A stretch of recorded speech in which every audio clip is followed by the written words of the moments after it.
Yes, people, what's happening? And welcome to the Frankie Allen Podcast. For episode 31, you are here with your host, Will Cranny, alongside the UK's most feared comedian, Frankie Allen. How are you doing, Dad? All right? Doing great, yeah.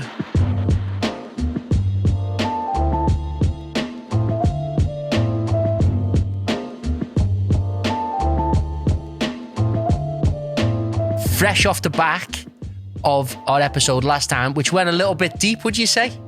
Yeah, it was kind of like, I'm not saying it was personal. Yeah. I didn't mind in the end, but I'm a kind of a private person, really. Yeah. I like to keep, my private life away from the stage and publicity and the public and things, but a lot of it's you managed, a lot of it's out now. Belter. Okay, yeah. So one of the reasons why we did that podcast last time out, if you haven't listened to it or watched it, go back and check it out. A bit of a deep dive into getting to know the real man behind the Frankie Allen mask.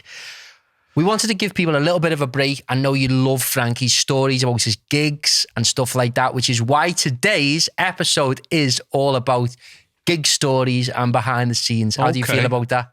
Great. I've got hundreds of stories I can tell. Real stories, not something that I've fucking made up. Belter. Yeah. And some of them are fucking hilarious, I must say. Some of them are good stories. I've told a lot of them, I think. I think we've done a podcast, didn't we? Tell some stories a while ago. We've mentioned loads of stories. If you haven't heard the pie story, I loved that one. Yeah. The story about the boot polish was hilarious. But I've got loads of questions here so that we can lead us into it. And I think these are going to draw out some boss stories from gigs. So first of all, we're going to have a little bit of a chat about memorable gigs and altercations. Altercations, well, for trouble, for violence. Wait there, let me go with the questions first before you get into it, because I want to go with the thread on this. So the first question is, what is the most memorable gig you've ever done? Probably the most memorable gig I've ever done. There's been so many fantastic, in a good way or in a bad way. You tell me, what's the most memorable gig you've ever done? Well, I've been filled in, haven't I? I've been left for dead. I've been nearly killed in gigs. So obviously that's a memory. On the day that, it happened, if you think you're going to die, that's going to live with you forever, isn't it? Do you want to talk about that? Are you comfortable talking about it? Yeah, I'll talk about it. I don't care. Okay, so when was it? What happened? Just a few years ago, I was in this club in Manchester. Stop.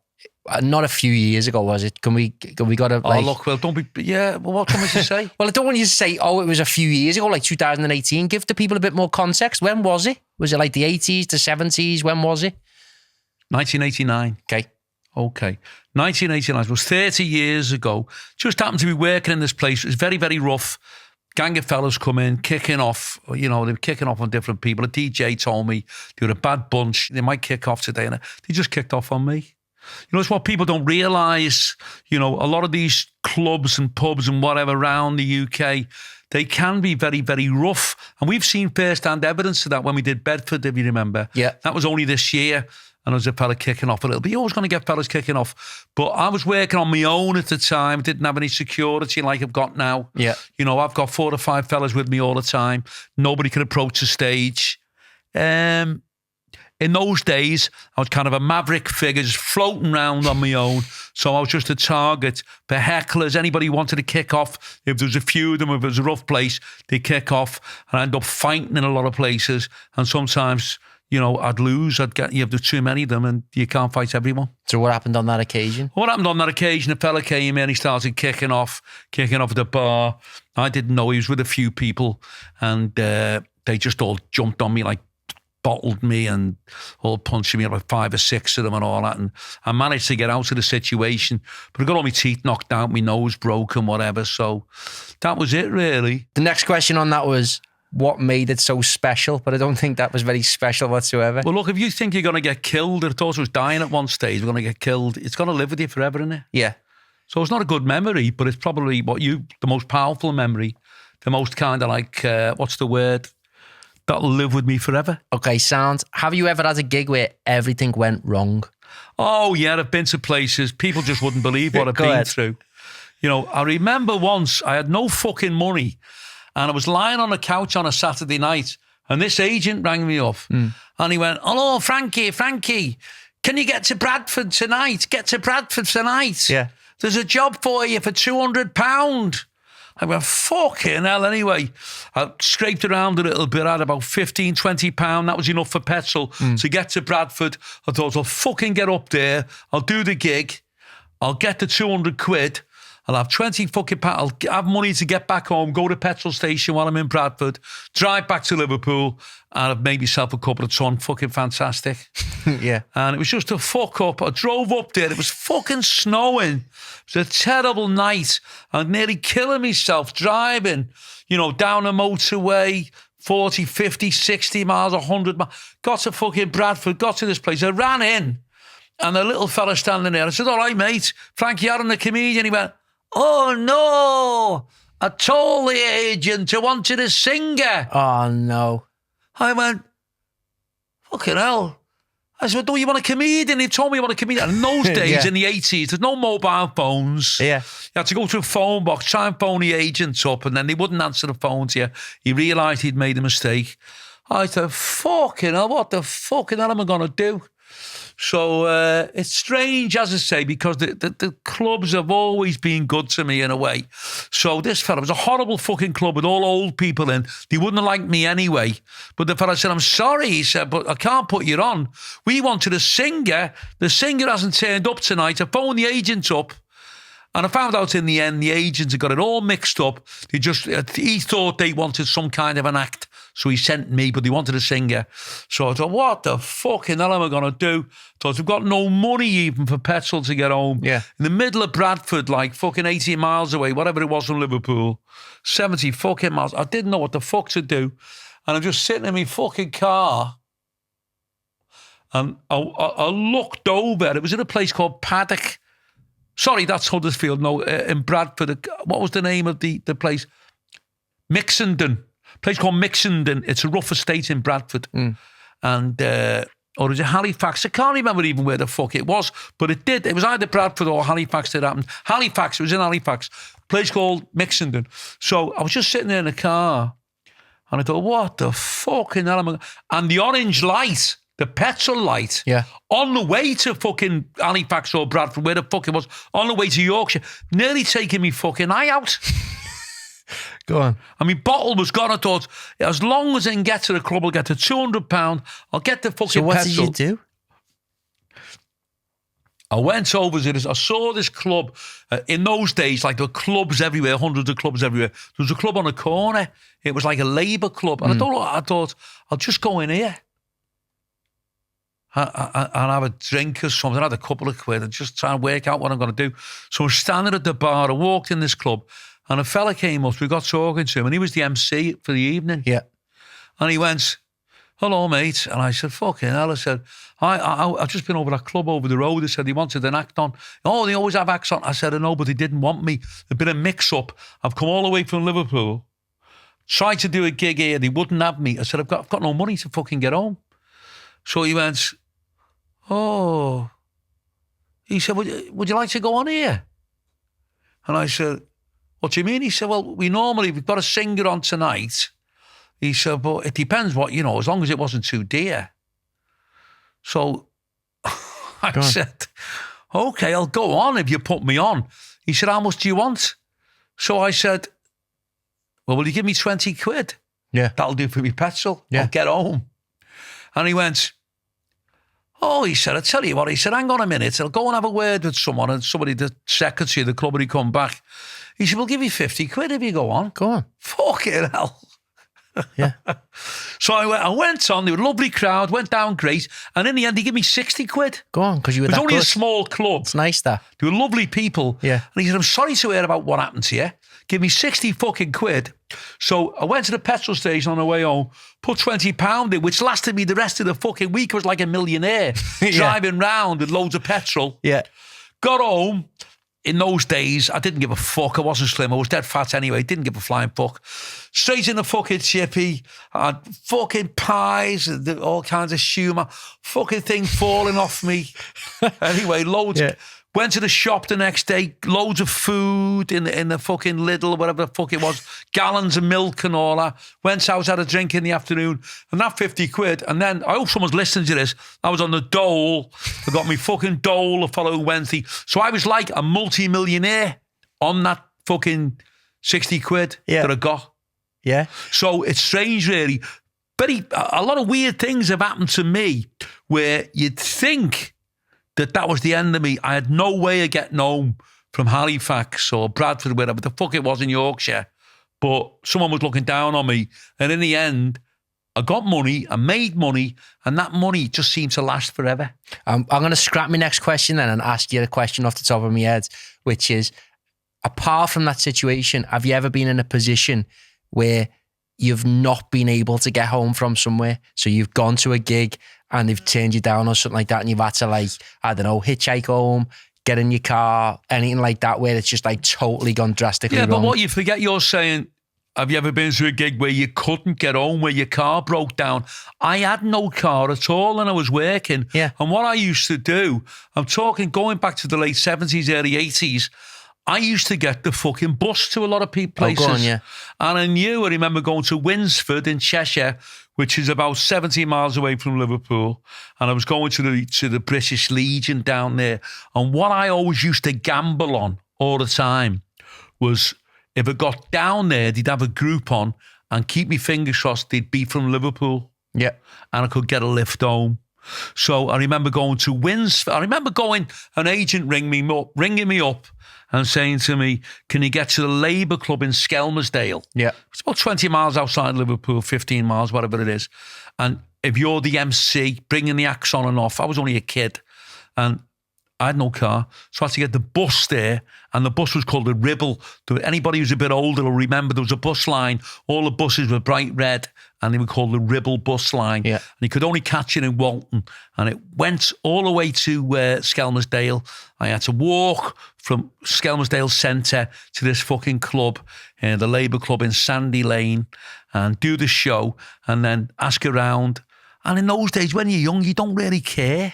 You know, if you're marooned anywhere, you might cop off, you might find a bed, or I don't know. And I spoke to the group that night, and he said, yeah, all right, Frankie, we live in Liverpool. So they gave me a lift back. Yeah. Funny enough, I remember who it was. Go on. It was a duo called Burke and Head. And the two lads, the two lads was a comedy duo that were in it. Yeah. They used to be in a band with a fella called Billy Shine. Shine. Now, Billy Shine was quite a famous Liverpool comedian. Yeah. The Billy Shine sound. I believe he's not well now. I believe he's got dementia. But Billy Shine, they worked with him. But they were working on their own this night, and they gave me a lift back to Liverpool. And when I was in Winsford that night, that was in the fucking winter. I think I got the train down to Winsford, but by the time I'd been on 9 o'clock, 10 o'clock, 11 o'clock, there was no way you could get home. And I think I got a lift to Warrington off somebody, and then I hitchhiked back. I used to do that all the time. I've slept in phone boxes, slept in railway stations when I couldn't get back from someplace. I've even slept in the club. I've said to them, look, you know, I can't get home tonight. And they've said, well, you're welcome to stay in the dressing room. Go on. But nobody will be here till tomorrow at 12 o'clock when the club opens again. I've gone, okay. Go on. And I've slept in the dressing room, yeah. And were they sound with that, like? Yeah, they were okay with it. The club was heated. Yeah. You know, bit uncomfortable. Just used to lie on the fucking floor in me suit, you know, and me clothes that I changed into, put them over me and go to sleep. Then the next day. That was because you had to get the bus home? Yeah. Wait for the next bus or the train the next day, yeah. Sound okay. This next question, we kind of glossed on this at the start of the episode, but I'm sure there's been hundreds of cases of this. And I know that the people listening to this or watching this will want to hear some of these stories. Okay. And you know what that question is going to be. I don't know what it is. What is the biggest kickoff or altercation you've ever experienced on stage? Yeah, well... I'll tell you what it is. Go ahead. I mean, I've had quite a few, really, to be honest with you. I've had one in a place called a Yew Tree in Manchester, a place called Wythenshawe. Any Manchester lads, they'll know Wythenshawe. Everybody knows Wythenshawe. Very rough estate. Mm-hmm. And I've done this place called a Yew Tree, and it was a huge pub, but they had a fucking big function room at the back with about 500 people in. Now, this is a mistake I made that caused the fight. Not really my fault, but I kind of caused it in a way. Because what happened, I was on this night with like 5 strippers, and it was a fucking big night. The place was heaving. And something I never do because of this now, I'll never read anything out anybody gives me in the audience. Okay. So I'm just on the stage and the secretary's there, the club and all. So next thing is, this fella comes up and he goes, all right, Frankie, do us a favour. I said, what is it? I don't know what the fucking fella's name was. It was like 30 years ago. But he said, can you just read this out? Just say, you know, Joe Bloggs, how are you doing? Happy birthday. How's the babysitting going? Are you still looking after little Vicky? Yeah. Anyway, fucking hell. What had happened was this fella, this big family, like a fucking very rough family, they're all there, about 50 people. One of them had been accused of interfering while he was babysitting or something with this other fucking family's daughter. Okay. So it was ready to blow up. I didn't have a fucking clue. Yeah. So I go on stage. Yeah. And I go, Billy Bloggs, and they're all waving, all these fellas, they're all like that, you know. Oh, Billy, how's the babysitting going? How's little Vicky? Anyway, Vicky was the poor kid they were supposed to have interfered with. There was fucking murder. The whole of the club just blew up. Yeah. Like a huge cowboy film. Screaming and glasses throwing, chairs and everything. The whole fucking thing comes together. So the strippers, there was a stripper was ready to come on. Yeah. She was screaming. So they run into the dressing room. We're in the dressing room. It never heard screams and howls like it, people outside, glasses smashing and everything. So I'm in the fucking dressing room. Next thing is bang, bang, bang on the dressing room door. We've got a chair up against the door. And this fella shouted, let me in, Frankie. Let me in. And I went, who is it? It's Tommy, the compere of the secretary. Let me in.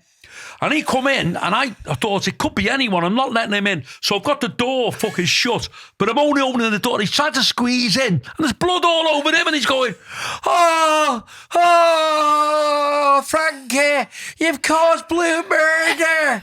I went, fucking hell. So he come in, should the police come and everything, it all settled down in the end. No show, we got paid, but we all went home. I mean, it wasn't my fault, but I felt a bit guilty for reading that fucking thing out. Yeah, it is hilarious, though. It's a good story to look back on. It's a good story. It's a true story. Is that the biggest kickoff? No, I've seen others. I've seen in Liverpool where there's been big kickoffs. I've been right in the middle of it when, like, I've had where the whole audience have kicked off on me. Go on. What? Yeah. The whole audience? The whole audience. When I say the whole audience, about 30 fellas. Yeah. Only because it picked on one fella and had to go with him and he had to go back and something and then this anyway, it just all blew up. And this is with one instance we had to fucking run out of this fucking place. Yeah. And it was kind of got in my car. I've had loads of stuff that's gone and you literally wouldn't believe it. I'd be here all night. It will talk about the close calls that I've had. The one thing that makes me laugh about all of this though is obviously there is so many legit stories like that. Yeah, with you, where you've almost had close shaves and you've got out of a situation or there has been a kickoff. But constantly, people always make up blag stories about it, don't they? People tell stories which aren't true. A lot of stories are true. I mean, there was this mad story about you going through a window, wasn't it? That didn't even exist. I've been stabbed, haven't I? I've lost a lot of blood and stuff. I mean, there are hundreds of stories you could tell people. People go, fucking hell. And, you know, I've gone on stage a few days later when I got all my teeth knocked out, a broken nose, on my face out here. And people have said to me, Frankie, if that would have happened to me, I would have packed in and never would have gone on stage again. But with me, I've just got a different attitude. It's made me go even worse, you know, picking on people. I just love it all. I don't like getting filled in, but I love the fact that I don't mind. It doesn't bother me working in rough places. Belter. Today's episode is brought to you by Scalptec, the leaders in scalp micropigmentation treatments. As you may know, Frankie himself has had the treatment done. He was bald and he couldn't go for a hair transplant due to weak donor hair. Now, he looks like he has a full head of hair, but has just chosen to shave it. It's taken years off him. He looks more like me brother than me dad now. Frankie, tell us, how's life been since you got your hairline back? It's life-changing. It really is. I'm not one of these fellas that, kind of exaggerate or tell lies. It's life-changing. The answer to my prayers, I was kind of fucked up over my hair like a lot of fellas are for many, many years. Tried different things, went down the road, transplantation, didn't want to work, it didn't work for me, and tablets and whatever. This is the greatest thing that you're ever going to get done to your head. Get it done. Scalptec. Scalptec offers a cutting-edge solution to hair loss that looks natural. Whether you want to add density to thinning hair, cover up scars, or create a full hairline, Scalptec has got you covered. Our mate, Terry Jones at Scalptec, he is the best in the business. He's won the UK Scalp Technician of the Year award 3 times, so you're definitely in safe hands with him. They have locations all over the UK, including Bearscow near Liverpool, Newcastle, London, and Shrewsbury, as well as Jersey and Rotterdam. They're really close friends of ours, and without them, we couldn't make this podcast happen. Mention the Frankie Allen Podcast to get a special discount on your booking. Visit scalptec.com to learn more and book your free consultation today. All the details, including the link to book your consultation and the contact information, are in the show notes or the video description. Get it done. You won't regret it. Look at me. Proof of the pudding's in the eating. I've got no hair really. Look at it. It's fabulous. It's great. Get it done. Thanks to Scalptec for sponsoring today's episode. Now, let's get back to the show. Okay, after the altercations and the memorable gigs, let's come on to some more positive bits that I think you'll like. Okay, so I know you're not enamored by famous people whatsoever. Yeah. You're not asked, as we spoke about on the last podcast. But I know that you've worked with a lot of famous people. Yeah. Who is the most famous person you've worked alongside? Go on. I worked alongside. I don't know really. I know some people. Who? Mike Tyson, Anthony Joshua. Oh yeah, but all that was what a sportsman's evening. Yeah. Where they've got a guest of honour on, and the comedian goes on afterwards. I haven't really worked alongside them. Yeah. Obviously Tim Witherspoon, John H. Tracy, all these people, Marvin Hagler, Sugar Ray Leonard, all these boxing legends. You worked with Mayweather, no? Yeah, I worked with Floyd Mayweather. In fact, I'll tell you a little story about Floyd Mayweather. Yeah. Which I'm not trying to, it's hard to do. I don't really go for this fame thing. I know. And if you haven't listened to the last podcast, go back and listen to it. My dad talks about this in depth. I done a show. A fella phoned me up and he went, Frankie, I've got you this gig. It's in Bolton. I said, oh, fantastic. About 15 years ago. He said, are you waiting for this? I said, what is it? Are you sitting down? I said, just fucking tell me what it is. You're working with Floyd Mayweather. Yeah. I said, oh, sound. I said, all right. I said, what's the date? So I looked at the date. I said, oh, I can't do it, mate. Yeah. Why can't you do it? I said, I'm doing a fucking club in Birkenhead. And he went, Frankie, you've got the chance to work with Floyd Mayweather. I said, I don't give a fuck who he is, mate. Anyway, the job in Birkenhead got cancelled. So I go up to this place in fucking Bolton. It was fucking heaving, Floyd Mayweather. Now, this is another thing. This Floyd Money Mayweather, his name is Floyd. Everybody, probably a lot of people know him. Multi-billionaire. And where he lives, he's got 8 wives, hasn't he? Has he, yeah? Yeah, he's got 8 girls that live where he lives. They're all in different rooms and all that. Fucking multi-millionaire. Floyd Money Mayweather. One of the richest people in the world and stuff. So he's in this fucking dressing room at the back. He sent his pilot of a plane that day to London to get him a burger because he didn't like the local burgers from the kebab shops. Mad that. Fucking crazy. So anyway, all these fellas are sitting there. Floyd Mayweather's coming on and all that. So I'd done the spot. I went on first about 8 o'clock. Finished about 10 to 9. Bit rough. Fella threw a bottle at me. Fella threw an ashtray. Went off a little fucking bit. So I thought, fuck this. And Mayweather was coming on after me. Yeah. So on the way out, the fella who'd organised the show was standing there with all these bouncers, about 6 or 7 of them. And a fella went to me, "Where are you going, Frankie?" And I said, "I'm going home." And he went, "Floyd's on in a minute." I said, "Yeah, the Floyd Mayweather. Floyd's on, Frankie. He's coming on in 2 minutes." Yeah. So I said, "Okay." I said, "No," I said, "I've done my spots." I said, "I'm hungry. I want to go to Chippy." And he went, "There's food here, Frankie." He said, "Frankie, I was going to take you in the dressing room later on, and I was going to introduce you to Floyd." Yeah. I said, "I'm not arsed, mate. I just want to fucking get home. I want to get something to eat." Yeah. And he looked like he'd seen a ghost. He couldn't believe it, Yeah. And that's true. And I just got home and I just fucked off. I wasn't really interested.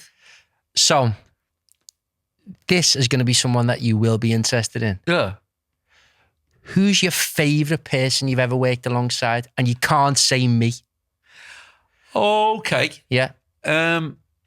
Favourite person I've ever worked with, you mean? Yeah. How do you mean alongside, like another comic? Another comic, another singer, another artist, someone that you've really loved as a person, or you've admired, or you liked, it was complimentary to you, or... Well, a few years ago, I used to do a comedy show. It's called A Calm Before a Storm. Yeah. And there was me and Mickey Finn, a very famous Liverpool comedian. And I enjoyed working with Mickey Finn, all the shows we'd done together, because he was totally a fantastic, brilliant comedian. And we used to do it, he'd go on, I should say, and he'd do like a show, 40 minutes, 45 minutes of all his gags. Then I'd come on and do my spot. Then we'd go on together. You worked with us, the three of us worked together. Of course, you used to go on together, go gag for gag. Gag for gag at the end. Now, I've got a hell of a lot of material that I've kind of amassed over the last 40 years. Hundreds of gags I've got in my brain. But we were working in a place on the Wirral in Birkenhead called a Saddle. And me and Mickey Finn went on at the end. And I was doing a gag, he was doing a gag, and we were going on and on for hours and all that. And it was the first time I thought, fucking hell, where's he getting this material from, Mickey Finn? He was coming out with these brilliant jokes that no one had ever heard before. He was like an encyclopedia of material. Yeah. And he never really got the recognition. He'd done some TV that he deserved. He was a brilliant comedian.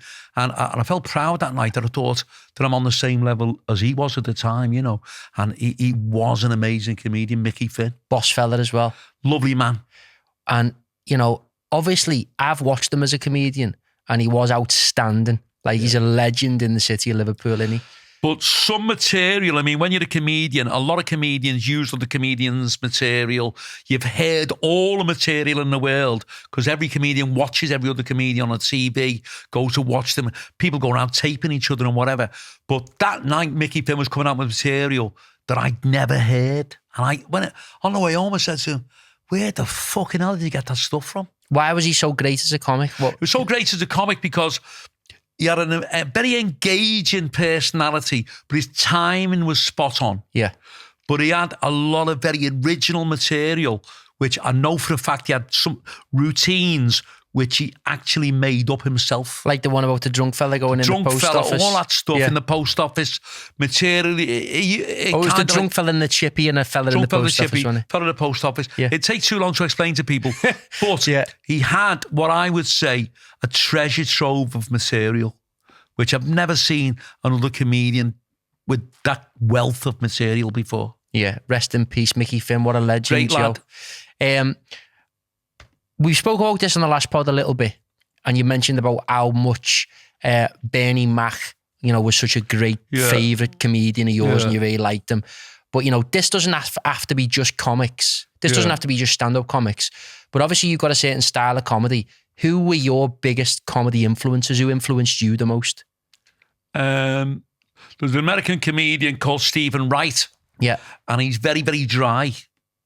He's kind of like a brilliant comedian. He comes out and very silly stuff. It kind of appeals to me in a way.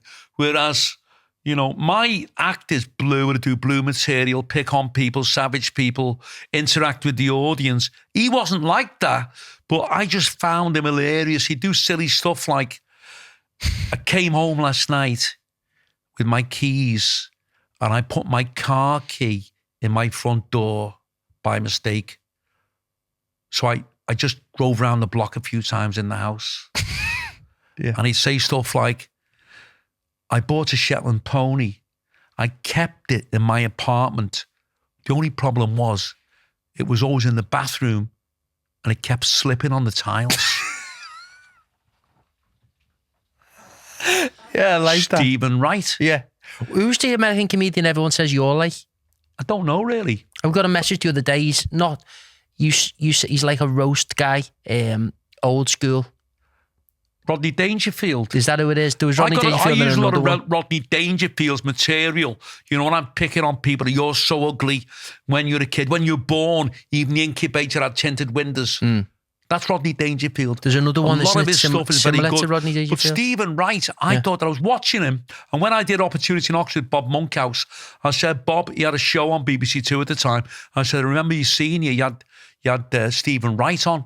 He's one of my favourite comedians. He said, yeah, I had to go on 2 or 3 times to warm the audience up because they didn't really get him until close to the end. But Stephen Wright, he's kind of very clever, but a lot of people, like I used to be, I was kind of ahead of my time, and some of my stuff would go over people's heads. I remember Stephen Wright doing this routine. He says, and he speaks very slow, he goes, I've got a friend called David. He's a radio announcer. I was walking under a bridge with him the other day. I couldn't hear what he was saying. Yeah, it's daft. It's daft. Yeah. And he's got another friend. I got a friend of mine. He's a gynecologist.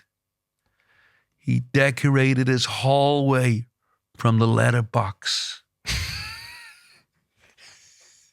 Yeah, it's very really good. Very weird, funny, yeah. but not everybody's cup of tea. Sound back to the gigs. Weirdest gig you've ever done? Weirdest gig, as I say, I've had lots of stuff have gone on, very strange things where, people are paying, I wanted to sell pies before I went on. People in Newcastle have been in gigs where the raffle prize was a fucking big legs of lamb, joints of meat. Well, someone asked about, I know we've explained this on a podcast previously, but I want my memory jogging on this because somebody told me, or somebody refreshed my memory about somebody selling cockles and mussels in the middle of a I used to be in show. a duo with a fella called Georgie Moss. Now, George was a great comedian and he's gone now. George has passed away, so he wouldn't mind. I use a lot of George's material now, which is very, very good, and I use it. It's great for the audience which I've got now. Now, in those days, you're going back to it's got to be fucking 1980 or whatever it was. Me and George were a duo called Lee and Alan. Yeah. And we were doing very, very well. Now, during the act, we used to do a lot of impressions, a lot of kind of tit for tat things. I'd shout at him. But George was the fall guy. Yeah. He'd do a gag and he'd do an impression, and I'd say, this is the way it was. It was ridiculous, really. I'd say to the audience, isn't he rubbish? And the audience would go, no, he's good. George, you're rubbish. Yeah. Or I'd say, you're fucking rubbish in some clubs. George, you're fucking rubbish. I don't want to work with you anymore. Fuck off. Yeah. And he'd walk out. He'd walk off the stage. All the audience would be going, ah. Then I'd start telling a gag. And because the audience were kind of a little bit of annoyed, they weren't sure. Is that part of the act, or as he told them to go home? Yeah. Then George would go out to the car, dress in a white apron and a hat and stuff, and come back in with a tray. In those days, people used to go around the club selling cockles and mussels. He'd have a tray. Now, people would be sitting there drinking, and a fellow would come in off the street, and he'd be going, cockles, mussels, and people would walk up to him and buy cockles and mussels and eat them on the way home. Yeah. So this particular night, we're on this club called the Derry Club in Liverpool, in Mere Lane. A lot of people remember it. I think it used to be there a couple of years ago, but I think it may be gone now. The Derry Club, it was fucking heaving. I'm on the stage with George. George, get off the stage. Go, fuck off. You're no good. You're fucking rubbish. So he walked off. He walked into the dressing room. He changed. That's it. We didn't have a car. Changed into all this kind of cockle and mussel with a hat on and a big apron like a milkman. Walked out into the car park with this tray, come back into the club. And what used to happen then, I'm telling this gag, and he'd come in and he'd be shouting, cockles, mussels. Then the gag would be, have you got any cod? And he'd go, I've got no cod. You can't even spell cod. And I'd say, cod is C-O-F-D. Then he'd say, there's no F in cod. And I'd say, that's what you've just said. Yeah. So it was like weak material, but it used to go well. Then I'd say, have you got crabs? And he'd go, no. He'd say, it's just the way I'm walking. All these stupid fucking silly 80s fucking material. Yeah. So this fucking night, George fucks off into the dressing room to get changed. This cockles and mussels. I'm on stage, about 200 people, and I'm going and telling the gag and all that. And he's going, and he's running back on stage and he's going, and he used to talk a bit funny. And he'd go, I've had it with you. And I go, no, you haven't. I'm not that way. And all this. Yeah. I'm never working with you again. And I'd be doing this gag. He'd be getting changed. He goes in the car park. And as he's coming in, just before he came back into the club for the cockle and mussel seller routine, an actual real life cockle and mussel seller came into the fucking club. Yeah. And he's walking round, and I thought it was George. So I shouted, what do you fucking want? Good. And the fella said, oh. And the fella was a bit of a lad. He started kicking off. So he went, I'll fucking kill you. I said, where's the fucking cod? Have you got any fucking cod? So he takes the tray off and puts it down because he was going to fight me. The next thing, George walked in behind him. He turned round, he freaked out. And it was the biggest laugh I've ever heard in my fucking life when everyone realised what had happened. A huge laugh, like a bomb going off in the club. The fella was so embarrassed, he went, oh, put his hat back on and ran out. Hilarious. Yeah. Belter. Weirdest gig you've ever done? Weirdest gig? Well, you've done a gig on a barge, no? Yeah, I've done, strangest places I've worked. There used to be a thing called a Wheelton Barge in the 80s. And what you used to do, you'd have strippers on this barge. You'd hire the barge out. It went from a place called Wheelton, which I think is in Chorley, and it used to go up to Preston, I think. It'd go about 15 miles, then it'd come back at night. Mm-hmm. So in the dark, you'd all on this barge. You'd have me and 3 strippers on. That was a stag night for the whole night, and about 40 or 50 fellas, a little tiny mic in the corner. And it was great. Most of the time, it was fantastic. You'd be going along in the summer, a night like tonight, lovely night, summer's night. I'd be on, all the lads would be sitting down on the barge, telling them gags. You get to one of these locks. People who do canal work, or anyone who's been in a canal, know what a lock is. Because there's different levels, you might be going like 30 foot up in the air. You're in this fucking lock, these gates close, and it fills with water, and it raises you right up to like 20, 30 foot up from where you've been. Then you sail on. And this particular time, I'm in this lock, all the water's pouring in, all the lads are shouting, you're going down well, Frankie, you're going down well. And it was great. They were great venues, but I've had some scary things happen to me on these barges. All the lads got pissed one night. They all started singing. Then they started singing, so-and-so, throw Frankie in the canal. Yeah.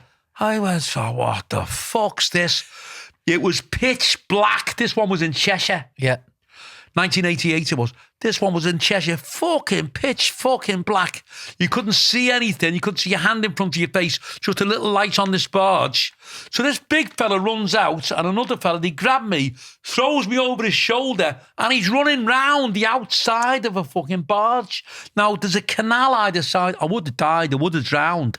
And they're all pissed, and they're all singing, throw Frankie off the barge. You don't think, when you're a comedian sometimes, it's as though you're a fucking toy. Yeah. You're not a real human being. Like those fellas who take fellas on stag do's with them, like handcuffed. Yeah, people take little fellas with them, don't they? Like dwarf. They pay for little, like dwarfs to come with them for the night and things. You just become like a fucking toy.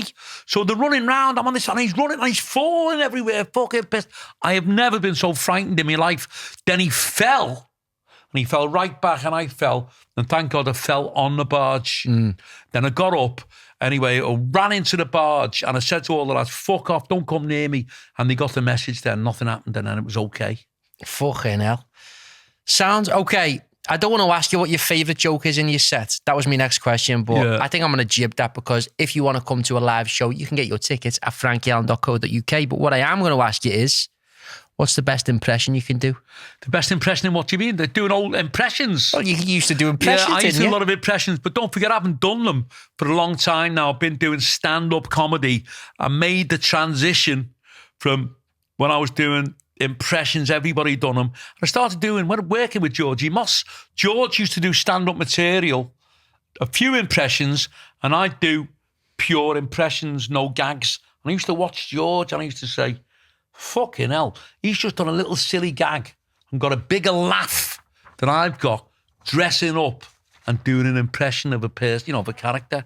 So that's when it changed. Who did you used to do impressions of? Anyone that we know? know? About 40 people I used to do impressions of. Yeah. The people that you probably remember now, Cliff Richard, I used to do Cliff Richard. Yeah. I used to do like all the gangsters, all the old cowboys. A lot of people you won't remember, but it was great. And I used to do very well in some places. Other places they wouldn't like it. You can't be everyone's cup of tea. And what people have got to remember, even the best comedian, whoever he is, nobody knows really, whoever the best comedian in the whole world is at the moment, you can still have a bad night. Yeah. Anyone can have a bad night. I always think of comedy, walking on stage. That's why you should never take anything for granted. It's like putting a key in your front door. 9 times out of 10, 99 times out of 100, you got to open your door and go in. But sometimes you'll go home and you go, hang on, the key's not, I can't get in. The same as the audience. You'll walk out one night, start telling a bit of material, a few gags, and you go, why aren't they laughing? Yeah. So nobody knows really why sometimes it doesn't work, but that's what happens sometimes. Totally.